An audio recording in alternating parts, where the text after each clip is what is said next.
Lunch ബ്രേക്കിൽ ഇന്ന് new year ആയിട്ട് നമ്മൾ ഉണ്ടാക്കാൻ പോകുന്നത് സ്പെഷ്യൽ ഗ്രീൻ ഡക്ക് കറി. അപ്പോൾ അതിന് വേണ്ടി സാധനങ്ങളൊക്കെ നമുക്ക് ആദ്യമായിട്ട് നോക്കാം. അപ്പോൾ സ്പെഷ്യൽ ഗ്രീൻ ഡക്ക് കറിക്ക് വേണ്ടിയ സാധനങ്ങൾ: 1 കിലോ താറാവ്, 2 സവോള, 2 കഷ്ണം പട്ട, 5 ഗ്രാമ്പൂ, 5 ഏലക്ക, വെളുത്തുള്ളി 4-5 കഷ്ണം വെളുത്തുള്ളി, 1 തുണ്ടം ഇഞ്ചി, 1 ടീസ്പൂൺ കുരുമുളക്, ഗരം മസാല 1 ടീസ്പൂണ്, ഉപ്പ് 1 ടീസ്പൂണ്, മഞ്ഞൾ 1/2 ടീസ്പൂൺ. ഇത്രയും ഇഞ്ചി വെളുത്തുള്ളി ചതച്ച് പട്ട ഗ്രാമ്പൂ ഒന്ന് ഒടിച്ചിട്ട് അല്പം പൊടിച്ച് സവോള അരിഞ്ഞിട്ട് നമ്മളിതിനെ പുഴുങ്ങാൻ വെക്കാനായിട്ട് പോവാണ് പ്രഷർ കുക്കറിൽ. ഇനി അതിൻ്റെ അരപ്പിന് വേണ്ടി സാധനങ്ങൾ എന്തൊക്കെയാണെന്ന് നോക്കാം നമുക്ക്. 1/2 കിലോ കൊച്ചുള്ളി, 2 സവോള, 10 വെളുത്തുള്ളി, നല്ല കഷ്ണം ഇഞ്ചി, 20, ഇതാണ് എൻ്റെ സ്പെഷ്യൽ, 25 തണ്ട് കരിയാപ്പില, 6 പച്ചമുളക്. എരിവ് വേണ്ടി 8 വരെ ആവാം, കുഴപ്പമില്ല. ഇത് നന്നായിട്ട് നമുക്ക് വഴറ്റിയെടുക്കണം അരച്ച്. ഓക്കെ, അപ്പോൾ നമ്മളൊരു 4 ടേബിൾ സ്പൂൺ വെളിച്ചെണ്ണ ചീനിച്ചട്ടിയിൽ ഒഴിച്ചിട്ടുണ്ട്. ഇനി അതിലേക്ക് നല്ല 1 സ്പൂൺ നിറച്ച് കടുകിട്ടിട്ടുണ്ട്. അതൊന്ന് പൊട്ടിക്കട്ടെ. അപ്പോൾ കടുകെല്ലാം പൊട്ടി തുടങ്ങിയിട്ടുണ്ട്. അതിലേക്ക് നമ്മൾ വെളുത്തുള്ളി ഇഞ്ചി ചതച്ച് വെച്ചേക്കുന്നത് ചേർക്കാം.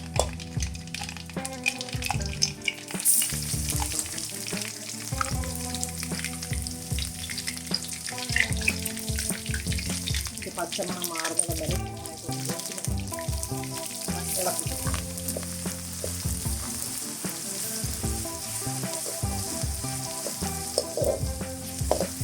താറാവിന് വെളിച്ചെണ്ണ തന്നെയാണ് നല്ലത്, വേറെ ഒന്നും അത്രയും ടേസ്റ്റ് വരില്ല.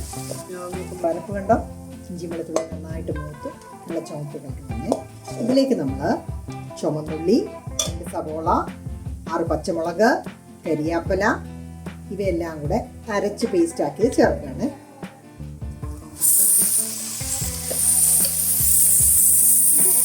വഴന്ന് വരാൻ ഇച്ചിരി സമയമെടുക്കും. ഇത് വഴന്ന് നല്ലപോലെ എണ്ണ തെളിയണം, അതാണ് പരുവം. ഓക്കെ, അപ്പോൾ നമുക്കൊന്ന് വഴങ്ങാം.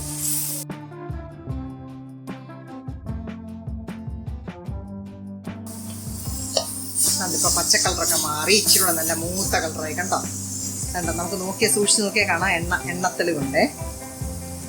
ഇനി അതിലേക്ക് നമ്മളൊരു 1/2 സ്പൂൺ കൂടെ ചേർത്തു.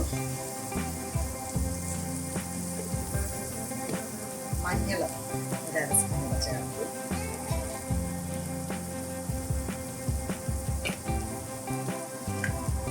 ഗരം മസാല 1 ടീസ്പൂൺ നിറച്ചിട്ടുണ്ട്.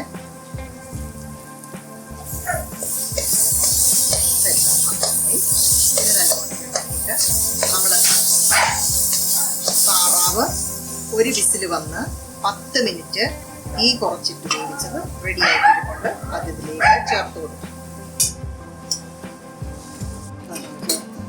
നമുക്കൊന്ന് ഇളക്കി കൊടുക്കാം. നന്നായിട്ടൊന്ന് വെട്ടിത്തിളക്കട്ടെ.